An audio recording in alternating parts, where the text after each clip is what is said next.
Bismillahirrahmanirrahim. Assalamualaikum warahmatullahi wabarakatuh. Oke, saya CGP Fitria Sekarwati akan melanjutkan melakukan praktek coaching model Tirta kasus 3.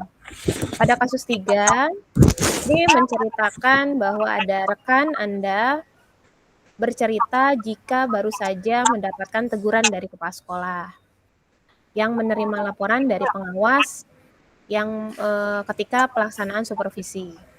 Pengawas sekolah tersebut tampak keberatan ketika rekan mengajar tersebut tanpa menggunakan buku teks. Rekan mengajar tersebut memanfaatkan sumber yang lain. Ketika diingatkan pengawas tersebut, rekan menyampaikan jika tetap mengacu pada kurikulum walaupun tidak menggunakan buku teks. Pengawas tampaknya tersinggung dan memberikan laporan tentang hal itu kepada kepala sekolah. Dan berikut adalah praktek coaching kami. Saya sebagai coaching, kemudian coachingnya adalah Bapak Lesmana, pengamatnya adalah Ibu Rita Nur Cahya. Baik, saya akan mulai. Bu Pit, ada waktu sebentar nggak untuk ngobrol? Oh, ya Pak. Silakan Pak. Kenapa Pak? Saya lagi galau nih Bu. Kenapa Pak Lesmana galau? Ya, saya galau. Karena kemarin waktu supervisi, kata kepala sekolah, pengawas tersinggung sama saya Bu. Coba Pak Lesmana bisa ceritakan situasi ketika supervisi kemarin Pak? Situasi supervisi sih berjalan dengan lancar sih Bu. Ya. Kemudian setelah selesai supervisi, pengawas menyampaikan penilaiannya. Saya ingat deh, ada pertanyaan yang beliau tanyakan. Seperti ini nih, mengapa saya tidak menggunakan buku teks? Itu pertanyaan dari pengawas. Kemudian saya sampaikan alasan saya. Ketika itu pula beliau menyelesaikan pembicaraan tersebut dan langsung pergi gitu aja. Oh, gitu Pak. Saya paham. Bapak kenapa bingung. Tidak semua bisa memahami maksud orang lain apabila tindakannya dengan diam. Kemudian Pak Lesmana ingat nggak kemarin ada sikap atau ucapan Bapak mungkin yang disampaikan ke pengawas? Sebentar nih, saya ingat-ingat dulu nih.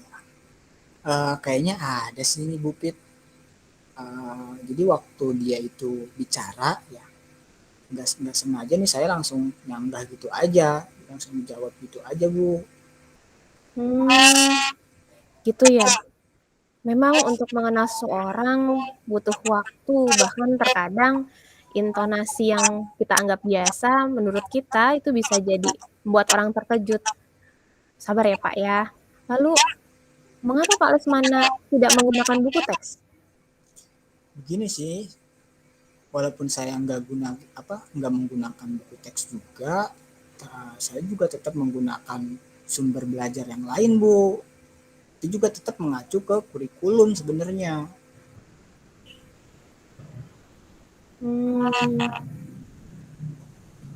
Oh gitu Pak. Sebagai guru memang baiknya kita menambahkan informasi untuk kegiatan pembelajaran dari berbagai sumber. Pak Lesmana, apa tujuan Bapak cerita kejadian ini? Ya namanya juga lagi galau Bu. Saya mau nyelesain kegalauan saya nih. Yang paling penting sih nih saya pengen banget nih masalah saya ini bisa selesai nih Bu sama kepala sekolah, nggak enak kan gitu. Benar Pak, saya sepakat. Masalah emang harus cepat diselesaikan. Lalu harusnya menurut saya sih langkah-langkah yang Bapak hadapi itu pernah dulu saya alami Pak, waktu supervisi di awal pertama masuk ke SMA. Dulu ketika penilaian selesai, diberikan masukan, ya kita sebaiknya mendengarkan dulu, Mungkin bisa jadi nanti ditanyakan apa alasannya, sehingga betapa pentingnya penggunaan buku teks yang meski ditambahkan dengan sumber yang lain.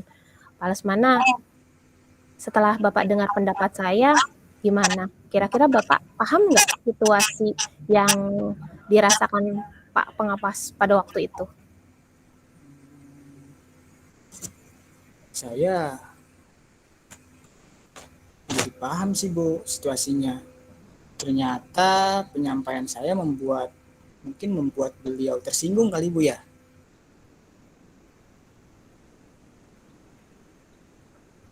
Ya, mungkin nanti sebaiknya Bapak akan lebih tenang kalau ketika menghadapi supervisi sampai dengan penilaiannya.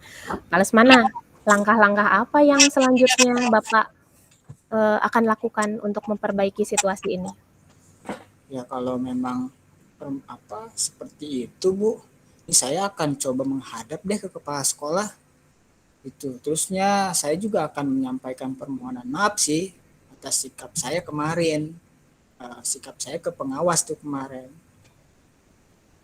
Bagus Pak, saya setuju. Kalau perlu bantuan, nanti kabarin saya. Siap Bu. Lalu kapan rencananya Bapak ketemu menghadap kepala sekolah? Insya Allah besok deh Bu.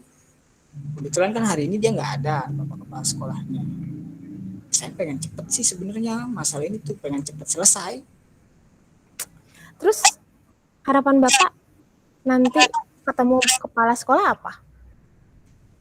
Harapan saya nih bapak kepala sekolah itu bisa memberikan saran ke saya Bu.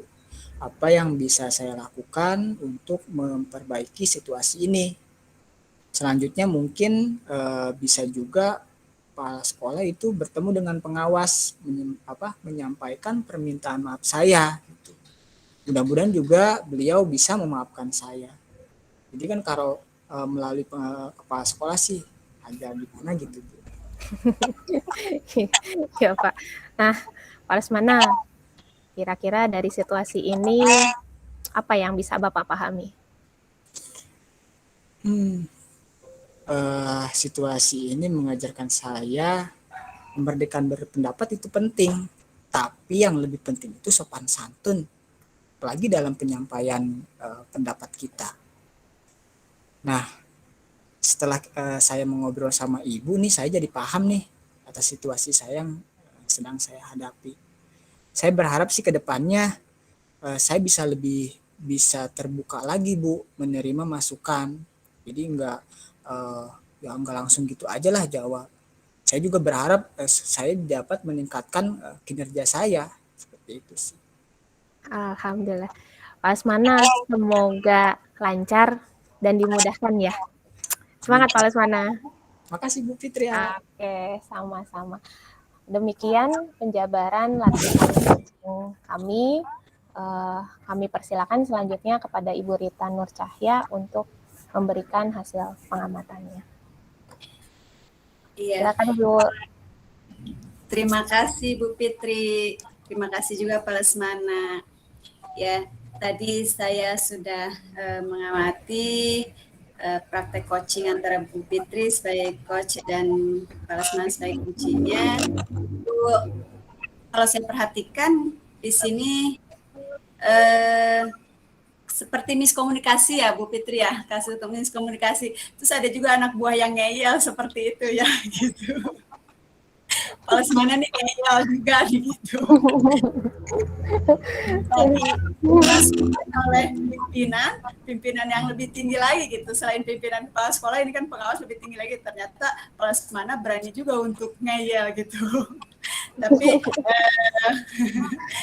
Tapi saya perhatikan dari praktek ini coachingnya Bu Fitrinya bisa menggali apa masalah yang terjadi antara Pak Lesmana yang digalaukan sama Pak Lesmana gitu, antara Pak Lesmana dengan pengawas.